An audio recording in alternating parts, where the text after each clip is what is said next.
Hello, नमस्ते, आदाब, सत श्री अकाल। आप सभी का शचीज एकेडमी में एक बार फिर से बहुत बहुत स्वागत है। और आज हम पढ़ेंगे foreign exchange rate. Foreign exchange rate हमारे लिए बहुत ही इंपॉर्टेंट है, 12th के लिए तो इंपॉर्टेंट है ही, हमारी रोजमर्रा की जिंदगी में बहुत ही काम आता है। तो आज समझते हैं हम फॉरेन एक्सचेंज रेट। अब फॉरेन एक्सचेंज रेट अगर हम टर्म देखें तो इससे क्या पता चलता है, किन तीन शब्दों से बनी हुई है फॉरेन एक्सचेंज रेट। यानी कि फॉरेन यानी कोई भी दूसरा देश, इंडिया के अलावा जितने भी देश हैं हमारे लिए वो क्या है, फॉरेन नेशंस हैं। तो फॉरेन यानी कोई दूसरा देश, अदर नेशंस। एक्सचेंज यानी करेंसी, वहां का जो पैसा होता है, वो जो करेंसी होती है उसे हम कहते हैं एक्सचेंज। और रेट यानी प्राइस, यानी कि फॉरेन एक्सचेंज रेट का मतलब है अदर नेशंस करेंसी प्राइस, यानी कि वहां की करेंसी का भाव कितना है, वहां की करेंसी की कीमत कितनी है या रेट कितना है। ठीक है, अच्छा डेफिनेशन हम थोड़ा बाद में देखेंगे, इससे पहले हम एग्जांपल देखते हैं। अब जैसे अगर हम देखें फॉरेन एक्सचेंज में हमारे लिए क्या क्या आती हैं, यानी जितनी भी करेंसी है दुनिया की अदर देन इंडिया, हम इंडिया क्या है, हमारा डोमेस्टिक कंट्री है, और इसके अलावा जितने भी देश हैं वो हमारे लिए क्या है, फॉरेन कंट्री हैं। तो उन फॉरेन कंट्रीज की जितनी भी करेंसी है हमारे लिए क्या है, फॉरेन एक्सचेंज है, और उनका रेट हमारे लिए क्या है, उनका प्राइस है। ठीक है, तो अब जैसे अगर हमें एग्जाम्पल के तौर पे देखें, अगर हमें $1 यूएसए का लेना है तो हमें कितने पैसे देने पड़ेंगे भाई, हमें देने पड़ेंगे 73.14 रुपीज। 19 जनवरी को यही भाव है डॉलर का। ठीक है, अब देखिए 73.14 रुपीज के बदले हम $1 ले सकते हैं, यानी कि हमारा रुपया इनसे कम कीमती है, ये ज्यादा कीमती, यानी कि हमें 73 रुपीज देने पर $1 मिला। अब आते हैं हम पाउंड स्टर्लिंग पे, जो यूनाइटेड किंगडम में चलता है, इंग्लैंड में चलता है। ठीक है, तो अब 99.94 रुपीज अगर हम देखें तो हमें 1 पाउंड मिलेगा। इसके अलावा आप जाते हैं जापान पे, जापान की करेंसी का नाम है येन। आप 0.70 रुपया देंगे, यानी कि 70 पैसे अगर देंगे तो हमें जापान की येन मिल जाएगी एक। और इसी तरह अगर हम कुवैती दिनार लेना चाहते तो बहुत ही महंगी है भाई, देखिए ये है 241.34 रुपीज की, यानी लगभग 250 रुपए आप देंगे अगर, तो आपको एक कुवैती दिनार मिलेगी। यानी कि इन सबके ये भाव हैं, इन्हीं भाव को या प्राइस को हम कहते हैं फॉरेन एक्सचेंज रेट। अब डेफिनेशन क्या देखेंगे हम, डेफिनेशन अब समझ में आ जाएगा इजीली हमको। देखिए, the rate at which domestic currency rate, यानी वो रेट यानी वो दर जिस पर डोमेस्टिक करेंसी यानी भारत की करेंसी, हमारा देश इंडिया, तो हमारी डोमेस्टिक करेंसी कौन सी हुई, हमारे इंडियन रुपी हुआ। तो domestic currency can be exchange, जिसको बदला जा सके फॉर फॉरेन करेंसी, यानी कि वो दर जिससे हम अपनी डोमेस्टिक करेंसी को फॉरेन करेंसी में बदल सकते हैं, वही क्या है, हमारा फॉरेन एक्सचेंज रेट होता है। Simple, the rate at which domestic currency can be exchange for foreign currency. हो गया, सिंपल है बिल्कुल। ठीक है, जब आप विदेश पढ़ने जाएं, कहीं भी जाएं, तो आपके लिए बड़ा ही इंपॉर्टेंट ये सवाल आता है कि आप इसमें क्या करेंगे। ठीक है, तो अब हम आते हैं फॉरेन एक्सचेंज रेट के इंक्रीज और डिक्रीज पर। देखिए, फॉरेन एक्सचेंज रेट बड़ा ही इंपॉर्टेंट है और आपको हमेशा पता रहना चाहिए कि इसके इंक्रीज से क्या होगा, डिक्रीज से क्या होगा। आगे हम यही सब पढ़ेंगे, लेकिन मैं पहले ही इसलिए बता देना चाहती हूँ क्योंकि बड़ा ही कंफ्यूजिंग पोर्शन है, और इसके लिए मैंने कोड बना दिया आपके लिए कि तो आपको कंफ्यूजन हो ही ना, एग्जाम में बिल्कुल क्लियर होकर आप इसका आंसर लिख सके। तो फॉरेन एक्सचेंज रेट हमने एब्रीविएशन बनाया FER, चाहे तो आप इसे नोट डाउन कर सकते हैं, अभी बड़ा ही इंपॉर्टेंट है, स्क्रीनशॉट में शायद इतना आपको क्लियर ना आए। ठीक है, तो फॉरेन एक्सचेंज रेट में अगर इंक्रीज होगा तो क्या होगा, डिक्रीज होगा तो क्या होगा, यानी भाव अगर फॉरेन एक्सचेंज का बढ़ेगा तो फॉरेन करेंसी का भाव बढ़ेगा तो हमारे देश पे क्या असर होगा, इंपोर्ट एक्सपोर्ट पे क्या होगा, और हमारी करेंसी पे क्या असर होगा, ये पूरा इस एक डायग्राम में बना दिया, फ्लो चार्ट में बना दिया हमने। ठीक है, तो अब अगर फॉरेन एक्सचेंज इंक्रीज होता है, यानी कि डॉलर का प्राइस या येन का या कुवैती दिनार का बढ़ता है, तो हमारे पर क्या असर होगा, किसी भी देश की फॉरेन करेंसी का बढ़ता है तो क्या होगा।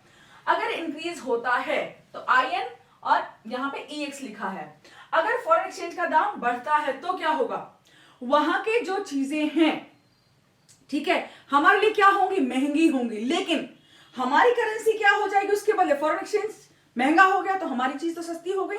ठीक है, हमारी करेंसी कमजोर पड़ गई, यानी हमारा पैसा सस्ता पड़ गया। क्योंकि देखिए, अगर एग्जांपल लें, यहां पर पहले हम 73 रुपीज का $1 ले रहे थे, मान लीजिए, और महंगा हो गया, यानी कि अब हमें हो सकता है 80 रुपए देने पड़े। अब 80 रुपए यानी कि हम तो कमजोर पड़ गए, हमें तो 80 रुपए देकर सिर्फ $1 मिल रहा है, यानी कि हमारी करेंसी की कीमत कम हो चुकी है, यानी हमारी करेंसी क्या हुई, डेप्रीशिएट हुई। ठीक है, जब भी फॉरेन एक्सचेंज रेट बढ़ता है, अगर यहाँ 73 रुपीज की जगह 80 हो जाए, 90, भगवान ना करे 90 हो जाए, तो क्या होगा, हमारी करेंसी की अपने आप रुपये की कीमत क्या होगी, डेप्रिशिएट होगी, घट जाएगी अगर इसकी कीमत बढ़ती है। तो अगर डेप्रिशिएट हुई यानी कि हमारे यहां चीजें सस्ती हो गई, अब वो लोग $1 के बदले हमारे यहां से बहुत सारी चीजें ले सकते हैं, तो क्या होगा, हमारे एक्सपोर्ट्स बढ़ जाएंगे। ज्यादा डिटेल में जाने की जरूरत नहीं है, बस सिंपल इतना याद रखो, अगर फॉरेन एक्सचेंज रेट बढ़ता है तो हमारे एक्सपोर्ट्स बढ़ जाएंगे। इसके लिए मैंने क्या किया, एक कोड बना INEX यानी आईनेक्स। आईनेक्स याद रखना आप, FER इंक्रीज होता है तो आईनेक्स होता है, ठीक है, यानी कि हमारे एक्सपोर्ट्स बढ़ जाते हैं और करेंसी क्या होती है, डेप्रिशिएट, तो आईनेक्स डेप्रिसिएशन, ये याद रह जाएगा, आईनेक्स डेप्रिसिएशन। अब दूसरी स्थिति हमारे सामने क्या आती है, फॉरेन एक्सचेंज रेट डिक्रीज होने की। अब डिक्रीज अगर फॉरेन एक्सचेंज हो जाता है यानी उसके भाव घट गए, अगर कोई चीज घट गई किसी के भाव, क्या करते हैं हम, जैसे आलू के भाव घटते तो हम ज्यादा खरीदते हैं, सेब के भाव घट के तो हम ज्यादा खरीदते हैं, तो क्या होगा, अगर उसके भाव घट जाते हैं तो हम वहां की चीजें ज्यादा खरीदना शुरू कर देंगे। यानी अगर अमेरिका का डॉलर सस्ता हो जाए तो हम अमेरिकन वस्तुएं ज्यादा खरीदेंगे और वहां से इंपोर्ट करना ज्यादा शुरू कर देंगे। तो क्या होगा, अगर वहां फॉरेन एक्सचेंज रेट घटता है तो हम इंपोर्ट बढ़ा देते हैं, तो इसका क्या है, डिम एप्रिसिएशन। लेकिन इसका उल्टा होता हमारी करेंसी पर असर, देखिए वहां की फॉरेन एक्सचेंज रेट घटा तो हमारे एप्रिशिएट हो जाती करेंसी, अगर फॉरेन एक्सचेंज घटता है तो हमारी करेंसी मजबूत होती है, और अगर फॉरेन एक्सचेंज रेट बढ़ता है तो हमारी करेंसी कमजोर हो जाती है, उल्टा होता है हमारी करेंसी पर असर। अगर सामने वाली करेंसी मजबूत है तो हमारी सस्ती हो जाएगी अगर वो महंगी है, और अगर हमारी महंगी हो गई तो वो सस्ती हो जाएगी, उल्टा होता है। अब यहाँ पे डिक्रीज हो गया फॉरेन एक्सचेंज तो हमारा क्या हुआ, इंपोर्ट बढ़े हैं, तो इसको हमने क्या किया, डिम एप्रिसिएशन। तो FER अगर इंक्रीज होता है यानी फॉरेन एक्सचेंज रेट इंक्रीज होता है तो आईनेक्स डेप्रिसिएशन होता है, अगर FER डिक्रीज होता है तो डिम एप्रिसिएशन होता है। तो आईनेक्स डेप्रिसिएशन और डिम एप्रिसिएशन अगर आप याद रख पाएंगे तो बहुत अच्छा होगा, नोट बना लीजिए इसके, ठीक है। अब आते हैं हम, फॉरेन एक्सचेंज रेट कितने प्रकार के होते हैं। देखिए 2 प्रकार के नॉर्मली फॉरेन एक्सचेंज रेट हम देखते हैं, फ्लेक्सिबल फॉरेन एक्सचेंज रेट और आपके फिक्स्ड फॉरेन एक्सचेंज रेट। हम फिक्स्ड पे बाद में जाएंगे, फ्लेक्सिबल पहले पढ़ लेंगे। फ्लेक्सिबल यानी जो घटता बढ़ता रहे, लचीला हो, ठीक है। अब लचीला क्यों होता है फॉरेन एक्सचेंज रेट, क्योंकि ये मार्केट फोर्सेस पे डिपेंड करता है। तो जो foreign exchange rate market forces से डिसाइड हो वो क्या होगा, लचीला यानी फ्लेक्सिबल होगा। फ्लेक्सिबल क्यों, जैसे कि इंटरनेशनल मार्केट में इसकी डिमांड एंड सप्लाई डिसाइड करती है कि इसका रेट कितना होगा। अब डिमांड एंड सप्लाई तो हमने सबने पढ़ रखी है, प्राइस क्वांटिटी रिलेशनशिप होता है, यानी कि प्राइस बढ़ता जाएगा तो डिमांड आपकी क्या होगी, घटेगी। जैसे हमने डिमांड और सप्लाई दोनों पढ़ रखी है, हमने क्वांटिटीज पढ़ रखी है, इस तरह demand and supply foreign exchange की भी ऐसे ही डिसाइड होने वाली है, और उसी से हम इक्विलिब्रियम रेट ऑफ एक्सचेंज या पार रेट ऑफ फॉरेन करेंसी का एक्सचेंज हम देखेंगे। पार रेट यानी इक्विलिब्रियम रेट। देखिए डिमांड कर्व नेगेटिवली स्लोप्ड है, हमने पहले भी डिमांड कर्व बहुत बार बना रखा है, तो बहुत ही आसान होता है डिमांड कर्व बनाना, सिंपल है। अब यहाँ पे देख लेते हैं हम डिमांड कर्व कैसे बनेगा। Demand curve normally negatively sloped होता है, यहाँ पे प्राइस और यहाँ पे क्वांटिटी, ओ एक्स एक्सिस होते हैं, ये एक्स वाई एक्सिस है, ये आपकी एक्स एक्सिस है। यहाँ पे जो एक्स एक्सिस है हॉरिजॉन्टल, हम यहाँ पे क्वांटिटी लेते हैं। अब यहाँ पे हम किसकी क्वांटिटी ले रहे हैं, फॉरेन एक्सचेंज की, यानी कितनी करेंसी हम खरीदेंगे या वहां पे सप्लाई होगी, ठीक है, डिमांड होगी सप्लाई होगी। अब यहाँ पे क्या, प्राइस। अब प्राइस जैसे जैसे बढ़ता है क्वांटिटी घटती है। देखिए यहाँ पे प्राइस अगर इतना है, सपोज प्राइस अगर 80 रुपीज पर डॉलर है, तो हम क्वांटिटी कितनी खरीदेंगे, हो सकता है हम $1000 ही खरीदे, 1K खरीदे। अगर प्राइस यहाँ पे आपका कितना हो गया, 60 रुपीज पर डॉलर हो, तो हो सकता है हम 3000, 2500 कुछ भी हम अपनी क्वांटिटी बढ़ा दें। यानी कि प्राइस और क्वांटिटी का अपोजिट रिलेशनशिप होता है, यानी इनवर्स रिलेशनशिप होता है। ऐसे सप्लाई का क्या होता है, सप्लाई का क्वांटिटी का होता है डायरेक्ट रिलेशनशिप। मैं थोड़ा याद करा रही हूं और कुछ नहीं है, 0 x बनाओ, y बनाओ, एक्सेस बनाते हैं हम, बिल्कुल सिंपल। देखो डायग्राम, एक ही डायग्राम से आप पूरा चैप्टर समझने वाले हो। मैं हमेशा कहती हूं डायग्राम एक ही होता है लेकिन उसको तरह तरह से पेश कर दिया जाता है, तो बहुत ही सिंपल तरीके से आप इसे समझने वाले हैं। ओके, अब देखिए यहाँ पे फिर दूसरा डायग्राम ले लिया हमने। डायग्राम में हमने क्या लिया है, यहाँ पे प्राइस ले लिया, यहाँ पे क्वांटिटी ले ली। अब सप्लायर्स को क्या चाहिए, अब अमेरिका क्या चाहेगा कि उसका डॉलर महंगे से महंगा बिके, ठीक है। कोई भी वस्तु जब हम बेचते हैं या उसको सेल करते हैं, हम चाहते हैं ना कि हमारी चीज सबसे महंगी बिके, उनको फायदा है। तो अगर प्राइस बढ़ता है तो सप्लायर्स के लिए फायदा होता है, ठीक है। तो जैसे जैसे प्राइस बढ़ेगा, अब सपोज 20 रुपए पर डॉलर है, तो लोग सोचेंगे अरे 20 रुपए पर डॉलर बेचने में क्या फायदा, जबकि नॉर्मल रेट तो 70-75 के बीच में रहता है। तो 20 रुपए पर डॉलर पे सप्लाई बहुत ही कम होगी। देखिए यहाँ पे सप्लाई है, सपोज बोलो $1000 निकालना चाहेंगे, बोले नहीं हम नहीं बेच रहे अपने डॉलर। उसके बाद अगर प्राइस बढ़ता है 40 होता है, फिर 60 होता है, फिर 80 होता है, तो ऐसे क्या होगी आपकी, ये क्या प्राइस बढ़ रहा है ये, और प्राइस के हिसाब से आपकी क्वांटिटी बढ़ती है। 40 पे ये बढ़ गई क्वांटिटी, 60 पे और बढ़ गई क्वांटिटी, देखो क्वांटिटी बढ़ रही है ना, इस तरह बढ़ती है हमारी, इंक्रीज हो रही है। $2000 निकाल दिए, 3000 निकाल दिए, ठीक है। अब यहाँ 80 रुपीज पर डॉलर हो गया तो और ज्यादा निकाल दिए। तो ये प्राइस क्वांटिटी रिलेशनशिप है, इसे याद रखना। और डिमांड सप्लाई कर्व आप सिंपल सा बना लेना, जैसे कि हम नॉर्मली प्राइस के डिसीजन में लेते हैं इक्विलिब्रियम प्राइस के टाइम पे, और वहां पे प्राइस डिसाइड होता था, यहाँ पे हमें फॉरेन एक्सचेंज रेट डिसाइड करना होता है, ठीक है। अब देखिए ये सप्लाई कर्व पॉजिटिवली स्लोप्ड है, डायरेक्ट रिलेशनशिप है प्राइस के साथ में, रेट के साथ में, और यहाँ पे डिमांड क्या नेगेटिवली स्लोप्ड है। और ये क्या है यहाँ पे फॉरेन एक्सचेंज रेट, FER लिख सकते हैं हम, FER यानी फॉरेन एक्सचेंज रेट।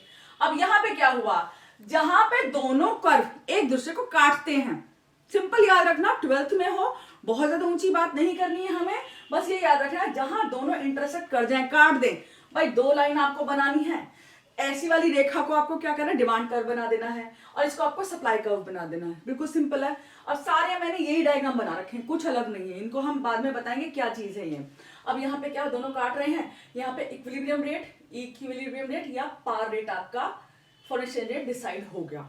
अब इस इक्विलिब्रियम रेट पे क्या हुआ है कि यहाँ पे हमारी क्वांटिटी डिसाइड हुई, सपोज कितनी भी 5000 रख लो, 50 मिलियन रख लो, 100 मिलियन रख लो, कितनी भी वो क्वांटिटी आप डिसाइड कर सकते हैं। या डायग्राम में जब लिखे यहाँ $70 पे, सपोज हम कह सकते हैं 100 मिलियन, कर लो आप, आपकी मर्जी, यानी $100 मिलियन यहाँ पे क्वांटिटी है बाजार में, और किस रेट पे है आपकी डिमांड सप्लाई का इक्विलिब्रियम, $70 पे है आपका रेट, क्या डिसाइड हुआ, $70। अब अगर फ्लेक्सिबल एक्सचेंज रेट है, इसका मतलब क्या है, कभी डिमांड बढ़ेगी घटेगी, और कभी सप्लाई बढ़ेगी या फिर घटेगी। तो हम चारों स्थितियों को देखेंगे यहाँ पे। पहले हम लेते हैं डिमांड के घटने और बढ़ने को से क्या होगा फॉरेन एक्सचेंज रेट पे। और डिमांड के बढ़ने पर देखिए हम यहाँ देख सकते हैं, डिमांड जब बढ़ती है, देखिए याद रखिएगा, जब डिमांड बढ़े या सप्लाई भी बढ़े तो सीधा हाथ रखिएगा अपना ऐसे। अब सप्लाई डिमांड का कैसा है, ऐसे है नेगेटिव स्लोप, तो आपका हाथ भी ऐसे रखना कॉपी पे, और ऐसे देखना जब राइट हैंड साइड मूवमेंट होगा, मैंने अपने डिमांड सप्लाई में बताया है, जब राइट हैंड साइड मूवमेंट होगा तो क्या होगा, इंक्रीज होगा, ऐसे बढ़ना, जैसे ऊपर जा रहे हैं ना, हम बढ़ रहे हैं, ठीक है, ऊपर बढ़ना, तो ये इंक्रीज होगा, तो राइट हैंड साइड इंक्रीज। अब पहले हम देखेंगे इंक्रीज, ठीक है, IN लिख दिया मैंने, इंक्रीज यानी अगर डिमांड बढ़ती है किसकी, फॉरेन एक्सचेंज की, यानी कि डॉलर की, येन की, किसी भी चीज की, किसी भी फॉरेन करेंसी की, विदेशी करेंसी की डिमांड बढ़ी तो क्या होगा। अब यहाँ पे बढ़ी तो हम स्केल लेकर कर सकते हैं, नीटली डायग्राम बनाना, भाई बोर्ड पे बनाना मेरे लिए बड़ा मुश्किल हो जाता है बहुत बारी, तो हम राइट हैंड साइड ऐसे बढ़ा दिया हमने, इंक्रीज है हमारी, तो हम ये डायग्राम यहाँ पे ऐसे ड्रॉ कर देंगे, ठीक है, डैश डैश ड्रॉ कर रहे हैं हम, इंक्रीज क्या हुई, राइट हैंड साइड ये कर्व हमारा शिफ्ट हो गया, ठीक है। अब हमारा इक्विलिब्रियम रेट क्या था, ये था, ये डॉट E था। अब क्या हुआ है, अब डिमांड तो हमारी बढ़ गई, लेकिन सप्लाई क्या सेम है। पहले रेट क्या था हमारा, अब देखो यहाँ पे इसको मिला लो, पहले रेट हमारा R था, ध्यान से समझना, बिल्कुल R तो हमारा बना ही हुआ, पहले वाला डायग्राम है सिंपल।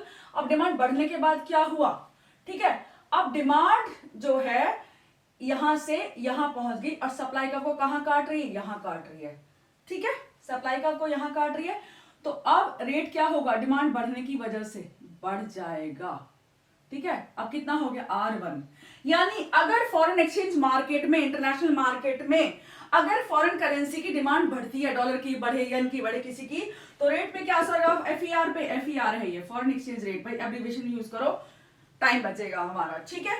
तो अब रेट क्या हुआ, बढ़ गया, क्वांटिटी ऑब्वियसली बढ़ेगी, क्योंकि बढ़े हुए रेट पर सप्लाई अपने आप लोग बढ़ाना शुरू कर देंगे। तो यहाँ पे सपोज आपके 100 मिलियन हो रहे थे, यहाँ पे 125 मिलियन डॉलर्स मार्केट में आ सकते हैं, M फॉर मिलियन, ठीक है, आगे समझ में। अब डिमांड के घटने पे, अब ये डी डैश कर दो भाई, एग्जाम में ऐसे मत भूलना, मेरी तरह भुलक्कड़ प्राणी मत बनना, ओके। अब डिमांड घटेगी तो क्या होगा, घटने के साइड हम क्या करेंगे भाई, बढ़ने के टाइम तो राइट हैंड साइड रखा, अब घटने के टाइम हम लेफ्ट हैंड साइड ऐसे रख लेंगे, लेफ्ट यानी हम नीचे घटे ऐसे यूं, तो नीचे लेफ्ट हैंड साइड हम जाएंगे। वैसे भी देखो जीरो की तरफ जब आप जाते हैं ना ओरिजिन की तरफ तो घटते ही है, ठीक है, याद रखना ये चीज बहुत आपके काम आने वाली है। मैंने ऐसी इकोनॉमिक्स सीखी भाई, छोटे छोटे टिडबिट्स टैक्टिक्स से सीखी है, बड़ी मेहनत लगी।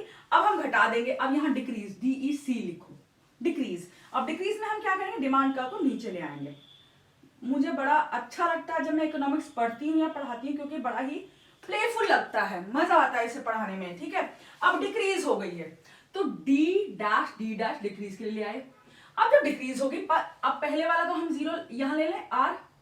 मैं देखिए डायग्राम आपके सामने इसलिए बना रही हूँ कि समझ में आ जाए। वीडियो में थोड़ा टाइम ज्यादा लग सकता है लेकिन आपको समझ में तो आए। देखो ये तो पहला वाला है ना। अब 100 मिलियन, फिर से हम 100 मिलियन ही रख लेते हैं। अब क्या असर होगा, अब क्या हुआ, हमारा नया कर्व कौन सा, ये वाला है, तो ये तो E था, अब ये E1 रख लेते हैं हम, E1 पहचान। अब ये यहाँ भी देखो भाई, यहाँ पे E रख लो, इसे E से E1 रख लो, ठीक है, नया वाला। अब क्या हो रहा है, नया वाला जो डिमांड कर रहा है D डैश, हमने डैश डैश वाला बनाया, ध्यान से देखो। इसमें क्या हो रहा है, ये नीचे की तरफ आया जो जीरो की तरफ। अब इसमें क्या, E1 इक्विलिब्रियम रेट, यानी पार रेट कहाँ। अब यहाँ पे देखो, यहाँ जहाँ काटता है ना, इसको यहाँ डैश डैश लगाते हुए, ये तो R था हमारा रेट पहला वाला, अब यहाँ पे R1। अब पहले वाले में क्या हुआ था, डिमांड जब बढ़ी थी तो R1 ऊपर पहुंच गया था, लेकिन जब डिमांड घटी है तो R1 क्या, वैसे भी किसी चीज की जब डिमांड घट जाती है तो क्या होता है, उसके प्राइस भी घट जाते हैं, मतलब वो मांग में नहीं है, डिमांड में नहीं है। कहते हैं ना, ये तो मार्केट की डिमांड में नहीं है, ये चीज अब सस्ती बिकने लगी है, अब डिमांड में नहीं है। तो जब चीज कोई डिमांड में ना रहे तो वैसे भी सस्ती हो जाती है। तो याद रह पाएगा आपको इससे कि रेट हमारा घट गया। ऐसे आपको चिंता करने की जरूरत नहीं है। जब आप कर्व बनाते हैं तो इंटरसेक्शन पॉइंट आपको बताता है कि हो क्या रहा है। अब इंटरसेक्शन पॉइंट क्योंकि नया वाला नीचे की तरफ है, तो अब इसको यहां ले आओ, यहां से आपकी क्वांटिटी डिसाइड हो जाएगी। जैसे 100 मिलियन है तो हो सकता है 75 मिलियन लिख दो, इससे कम लिख दो, ठीक है, अपने आप याद करने की जरूरत नहीं होती है, कम लिख दो, बस थोड़ा सा 70 मिलियन लिख लो, 80 मिलियन लिख दो, तो अपने अंदाज से लिख लो, ऐसा कोई कुछ नहीं कहेगा। और उसके बाद रेट है, अब रेट ऑब्वियसली इसको यहाँ लाओगे ना वर्टिकल एक्सिस पे, अपने आप ये नीचे आ जाएगा, R के नीचे R1 आ जाएगा डिमांड के घटते। तो होपफुली समझ में आया, क्लियर है। अब आते हैं हम सप्लाई के ऊपर। जब सप्लाई घटेगी और बढ़ेगी तो क्या होगा, अब फिर राइट हैंड साइड और लेफ्ट हैंड साइड का हम यूज कर सकते हैं, ठीक है, सप्लाई के घटने और बढ़ने पर। ओके, ये क्या थोड़ा सा आपका पॉजिटिव स्लोप है तो थोड़ा आपको लग सकता है, दिक्कत हो सकती है, लेकिन फिर भी राइट और लेफ्ट हैंड का यूज आपके हमेशा काम आएगा। देखिए अब बढ़ रही है अगर सप्लाई, राइट हैंड साइड ही यूज करेंगे आप, राइट हैंड ऐसे यूज करो। अब पहले तो हम चलो इक्विलिब्रियम रेट पहला वाला बना लेते हैं, ऐसे, ठीक है, ऐसे बनाया हमने, ये बन गया। अब यहाँ पे हमारी क्वांटिटी कितनी है, M। अब क्यों नहीं लिखते हम, सीधा क्वांटिटी M लिख देते हैं। अब कितना 100 मिलियन हमने लिया है, 100 मिलियन लिख दिया हमने, ठीक है, क्वांटिटी हमारी इक्विलिब्रियम पे, और ये हमारा E है, ये हमारा R है शुरू में, ठीक है। ये हमारा डिफॉल्ट डायग्राम है, ये सबसे बड़ा डायग्राम हमेशा यही बना लेना। पांचों में क्या है हमारे डायग्राम्स में, डिमांड सप्लाई काट रहे हैं एक दूसरे को, R इक्विलिब्रियम पॉइंट है और आपका 100 मिलियन ये है, मतलब आपका इक्विलिब्रियम सप्लाई है उसकी, आपकी फॉरेन एक्सचेंज की। अब यहाँ E क्या है, इक्विलिब्रियम पॉइंट है, ठीक है। अब सप्लाई बढ़ रही है, बढ़ेगी तो क्या, राइट हैंड साइड यूज करो, ऐसे रखो। अब ये कर्व ऐसा, तो अपना हाथ में ऐसे रखना, ऐसे मूव करना, ठीक है। तो इसका मतलब हमारा ऐसे शिफ्ट होगा कर्व, और इसको स्केल से फटाफट बना डालो। ओके, ऐसे बनाया हमने डैश डैश लगा के। ओके, ये सप्लाई कर्व ऐसे आया। अब ये डिमांड कर्व को कहां काट रहा है, देखो ये E था, ये E1 पे काट रहा है। अब इसको E1 कर दो, ठीक है, जहां दोनों काटेंगे। अब ये क्या, S डैश, नया वाला सप्लाई कर्व हमें नया मिल गया, यानी सप्लाई बढ़ गई। अच्छा, ये जो सप्लाई और डिमांड बढ़ते हैं, यहाँ पे जो एग्जिस्टिंग रेट होता है फॉरेन एक्सचेंज, उस पर अपने आप बढ़ती घटती है। इसमें रेट का कोई मतलब, रेट तो बाद में घटता है या बढ़ता है, पहले यहाँ सप्लाई और डिमांड एग्जिस्टिंग रेट पे घटती बढ़ती है। आपकी टी आर जन वी के ओरी बुक को रेफर कर रही हूँ, उसी में ये बुक में है आपका।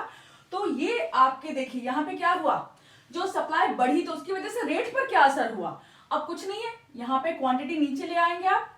अब देखा जाए तो 100 मिलियन से फालतू हो गई, 125 रख लो, 120 कितना भी रख लो आप, 125 मिलियन रख लिया मैंने ये, ठीक है, बढ़ गई यानी क्वांटिटी। अब सप्लाई बढ़ चुकी है, अब इस सप्लाई यहाँ इंटरसेक्शन पॉइंट को फिर यहाँ जोड़ दो वर्टिकल एक्सिस पे।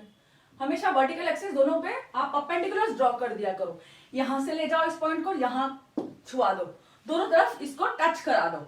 यहां से एक पॉइंट डंडा ले आओ, एक लाइन, यहाँ आके इसको एक्स एक्सिस पे लगा दो, छुआ दो, टच करा दो और यहाँ पे भी इसको टच करा दो, तो ये R1 पॉइंट नीचे आ गए, यानी कि रेट घट गया। अब सप्लाई बढ़ी तो रेट घट गया। अब वैसे भी बाजार में जब किसी चीज की भरमार हो जाए, बहुत ज्यादा सप्लाई हो जाए, जैसे आलू ही, पहले सपोज आलू एक ट्रक आते थे एक बाजार में छोटे से मार्केट में, अब सपोज 3-4 ट्रक वहां पे आलू की सप्लाई बढ़ गई, तो ऑब्वियसली दाम तो घटेंगे घटेंगे। और फॉरेन एक्सचेंज रेट क्या है, इसका दाम है फॉरेन करेंसी का, FER है ये, यानी फॉरेन एक्सचेंज रेट। और फॉरेन एक्सचेंज रेट क्या हुआ, सप्लाई बढ़ते घट गया। जब किसी चीज की बहुत ज्यादा सप्लाई होने लगे ना, वो घट ही जाती है उसके प्राइस, इसकी प्राइस भी घट गए, कोई बड़ी बात नहीं है, ठीक है। अब आते हैं हम सप्लाई पे, जो क्या होगी, यहाँ पे सप्लाई क्या हुई थी, इंक्रीज हुई थी। अब सप्लाई क्या होगी हमारी, डिक्रीज। अब डिक्रीज वाले पे आते हैं, फिर से क्या करेंगे हम, वही अपना करेंगे, इक्विलिब्रियम रेट यहाँ पहले से बना लो, जहां डिमांड सप्लाई काट रहे ई बना दिया। अब यहाँ पे क्या हुआ, इन दोनों को यहाँ पे टच करा दिया, एक लाइन यहाँ ड्रॉ की और इसको नीचे एक डब्बा बना दिया हमने। अब डिब्बा जो बनाया उसमें नीचे की तरफ एक्स एक्सिस में क्या हमारा 100 मिलियन, फिर बना दो भाई, यहाँ पे क्वांटिटी है किसकी, फॉरेन एक्सचेंज की क्वांटिटी है। यहाँ पे क्या रेट है, FER है हमारा। देखो आपको बनाते बनाते याद हो गए होंगे डायग्राम ये मेरे हिसाब से, ठीक है। वैसे कोशिश कर लेना, 2 बार वीडियो देख सकते हो, नहीं तो एक बार में समझ में आ जाएगा मुझे लग रहा है। तो यहाँ पे क्या है, R हमारा रेट है, इक्विलिब्रियम रेट यानी पार रेट क्या हमारा R है। अब ये R तो हो गया, अब सप्लाई घटेगी, पहले में क्या हुआ था, इंक्रीज हुई थी, याद है ना, अब डिक्रीज होगी। तो डिक्रीज होने पे क्या होगा, लेफ्ट हैंड साइड में यूज करो अब अपना। अब लेफ्ट को ऐसे रखो और डिक्रीज पीछे की तरफ कर दो, क्योंकि लेफ्ट क्या है, अब यहाँ तो हमारी इंक्रीज हुई थी, राइट हैंड साइड तो इधर मूव करता ना शिफ्ट, अब लेफ्ट इधर मूव करेगा। देखो अगर इसको कर्व को ऐसे सीधा करो तो ऐसे आता है, तो डिक्रीज होगी इस तरफ, ठीक है। सप्लाई, अब सप्लाई हमारी डिक्रीज हो रही है, तो इसको ले आओ ऐसे। अब ये डिमांड का तो सेम है भाई, यहाँ पे हम सिर्फ सप्लाई को देख रहे हैं, यहाँ सिर्फ डिमांड को देखा था, सिर्फ सप्लाई का कर्व चेंज कर रहे हैं, यहाँ सिर्फ डिमांड का क्या। तो अब सप्लाई अगर घट रही है तो क्या हो रहा है, सप्लाई घट रही है तो डिमांड कर्व को एक नया पॉइंट पे काट रही है, इसको हम बोलेंगे E1, ठीक है। अब E1 फिर अपने 2 डंडे बना दो भाई, नया बॉक्स बनाओ, टाइम आ गया हमारे बॉक्सेस बनाने का।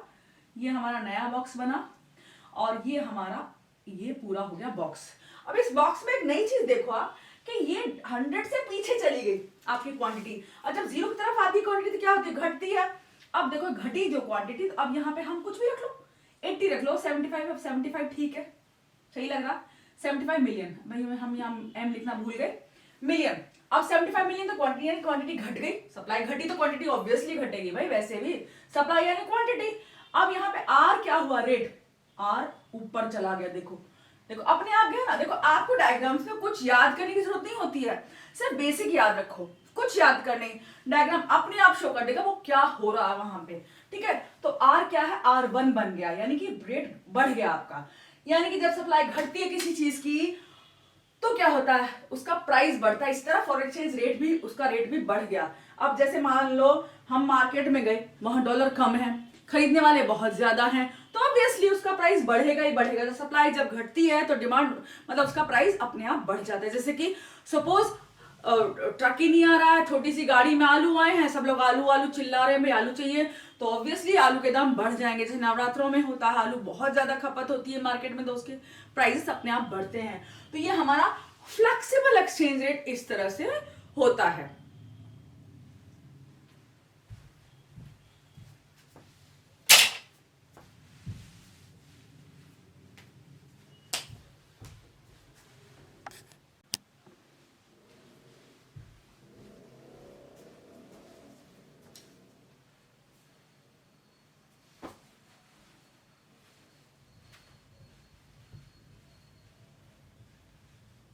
Hello everyone, hope you are good and be happy always. Once again, welcome to Shachi's Academy, and today's topic of discussion is foreign exchange rate. This is a very important topic, and you need to understand it very nicely if you want to succeed in your life, even if you want to go to some foreign nation, you need.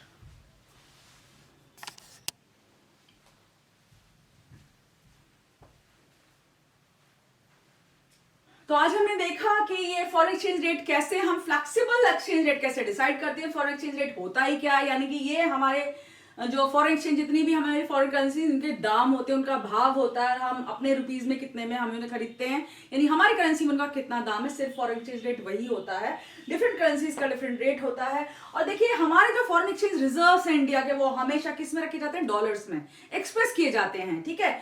अब हम कहेंगे हमारे पास कितने foreign exchange reserves हैं, हम कहेंगे 100 million dollars के foreign exchange reserves हैं। आप ये कहेंगे करेंसी तो हमारे पास बहुत सारे देशों की है, तो सिर्फ डॉलर में क्यों, क्योंकि इंटरनेशनल मार्केट्स के स्टैंडर्ड्स के हिसाब से हमने अपना जो फॉरेन एक्सचेंज है वो डॉलर्स में डिसाइड किया है। इसके और बहुत सारे कारण 12th के लिए इंपॉर्टेंट नहीं है आपके। तो आप देखिए यहाँ पे हम कैसे डिसाइड कर सकते हैं इसको, लास्ट कॉन्सेप्ट है हमारा। देखिए यहाँ पे क्या है, डॉलर को तो छोड़ दीजिए, मैंने क्रॉस लगाया हुआ है। बाकी करेंसीज जैसे कि यूके का पाउंड है, स्टर्लिंग है आपका, फिर आपका येन है, और आपका कुवैती दिनार, केडी है आपका, केओ नहीं है केडी है, कभी नॉकआउट समझ लो भाई इसको, ठीक है, दिस इज केडी, ओके। सो अब यहाँ पे क्या, हमने इनके सबके रुपीज ऐड कर लिए, तो कितने रुपीज बैठे हमारे 341.98, लगभग 342 रुपए बैठ गए हमारे। अब 342 रुपए को हम क्या करेंगे, 73.14 रुपीज से हम इसको डिवाइड कर देंगे, तो डॉलर में हमारा भाव निकल जाए, कितना निकला, 4.68 डॉलर, लगभग $4.5 हमारा निकल गया। अब $1 तो हमने पहले ही छोड़ दिया था, इसको और ऐड कर लो, तो क्या हुआ, 4.68 प्लस $1 कितना हुआ, 5.68 डॉलर, यानी $6.25 लगभग हमारे रिजर्व में है। अब देखिए $6.25 तो सिर्फ मैंने अपने यहाँ पे 2-3 करेंसी को लेके बनाए, ठीक है।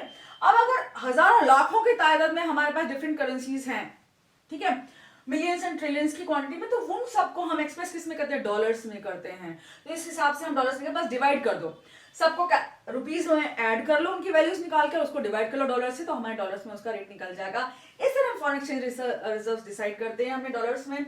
और एफईआर याद रखना, FER foreign exchange rate decrease हुआ तो डिम एप्रिसिएशन, यानी कि हमारी करेंसी अप्रिशिएट करेगी और इंपोर्ट्स बढ़ जाएंगे हमारे फॉरेन एक्सचेंज रेट के डिक्रीज होने से। फॉरेन एक्सचेंज रेट के इंक्रीज होने से आईनेक्स डेप्रिसिएशन, यानी कि हमारी फॉरेन एक्सचेंज रेट इंक्रीज होगा, एक्सपोर्ट्स बढ़ेंगे और हमारी करेंसी क्या होगी, डेप्रिशिएट होगी। ये आगे वाले कॉन्सेप्ट में हम डेप्रिसिएशन एप्रिसिएशन और डिटेल में पढ़ेंगे, डिवैल्यूएशन रिवैल्यूएशन पढ़ेंगे और आपका फिक्स्ड एक्सचेंज रेट भी पढ़ेंगे।